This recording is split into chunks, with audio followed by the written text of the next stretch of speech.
स्पष्ट कहा है कि दिलीप जायसवाल को इस्तीफा देना चाहिए। आप लोगों ने देखा कि दिलीप जायसवाल जी जिस कॉलेज के एक मेंबर थे, आज उस कॉलेज के डायरेक्टर, और जो उस कॉलेज के डायरेक्टर थे उनकी हत्या हो गई। तो आप एक मेंबर डायरेक्टर कैसे हो गया, इसका जवाब दें।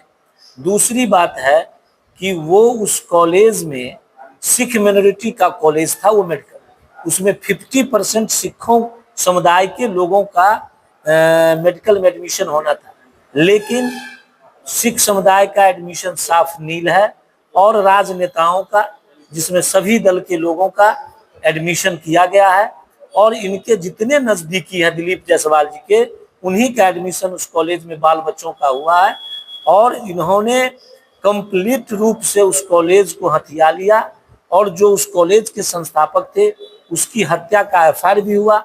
लेकिन उस समय जो एसपी थे, वो एसपी की वाइफ भी उसी कॉलेज से मेडिकल की और उसके लिए उस केस को क्लोज कर दिया गया। तो हम लोगों का कहना है कि सुशासन के सरकार और भाजपा से कि अगर इतनी बड़ी बात है तो अभी तक भारतीय जनता पार्टी के अध्यक्ष पद से वो इस्तीफा क्यों नहीं दे रहे हैं और उन पर कार्रवाई क्यों नहीं हो रही। हम लोग इस मांग के लिए हम लोग एफआईआर को भी खोजेंगे, फिर से मिलेंगे और कॉलेज में सिख समुदाय का जो वो कॉलेज है उसमें जिसका जितना हिस्सा है वो हिस्सेदारी मिले और उसमें सिख समुदाय के लोगों का जितना रिजर्वेशन है उतना कोटा मिलना चाहिए, न कि सिर्फ नेताओं के और इनके नजदीक के जो नेता हैं दिलीप जायसवाल के, उनके लोगों के बच्चों के ही सिर्फ उसमें एडमिशन हो। ये हम लोग बर्दाश्त नहीं करेंगे और इसीलिए आज आप लोगों को हमने बुलाया। क्या लोगों की हकमारी हो रही है? आपको दिख नहीं रहा है? कंप्लीट लोगों की हकमारी हो रही है, सिख समुदाय की हकमारी हो रही है, जनरल लोगों की हकमारी हो रही है। सिर्फ उसमें नेताओं के बच्चों का एडमिशन होता है और जो उनके अगल बगल वाले लोग हैं उनका परिवार का बच्चे का एडमिशन होता है, आम जनरल लोग का एडमिशन नहीं हो रहा है। और इसके बावजूद भी सबसे बड़ी बात है कि भारतीय जनता पार्टी के वो प्रदेश अध्यक्ष और प्रदेश अध्यक्ष के अभी तक इतनी बड़ी बात हो गई है, न सुशासन के नीतीश कुमार उन पर अभी तक उंगली मैंने उठाकर और उनको इस्तीफा देने के लिए कहें, न भारतीय जनता पार्टी कुछ बोल रही है। और अगर वो सही है तो इसका भी जवाब देना चाहिए जो अभी तक नहीं मिला है। अगला कदम क्या होगा इस मुद्दे पर?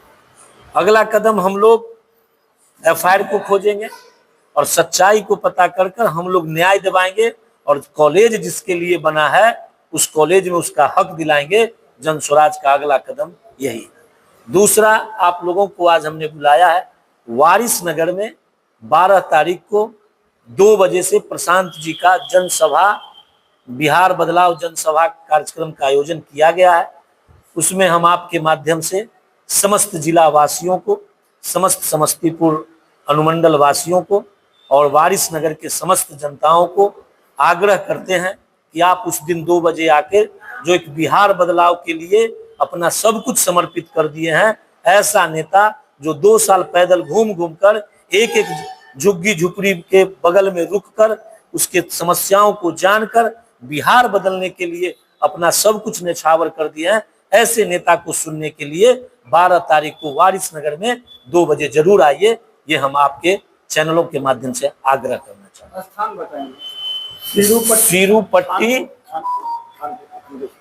खानपुर प्रखंड के सीरूपट्टी हाई स्कूल के प्रांगण में। क्या कुछ करना चाहेंगे 12 तारीख को स्कूल में किस तरह की तैयारी?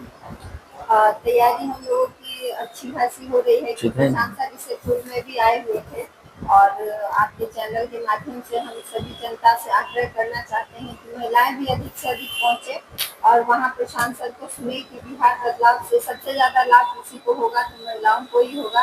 पलायन की जो समस्या है उससे भी जितनी परेशानियां महिलाओं को होती है, इन सब के बारे में प्रशांत सर बताएंगे। उनके पास सारा मैप प्लान बना हुआ है कि किस तरह से अगर हम सत्ता में आते हैं तो किस तरह से महिलाओं को सुविधा मिलेगी और पलायन की समस्या को समाप्त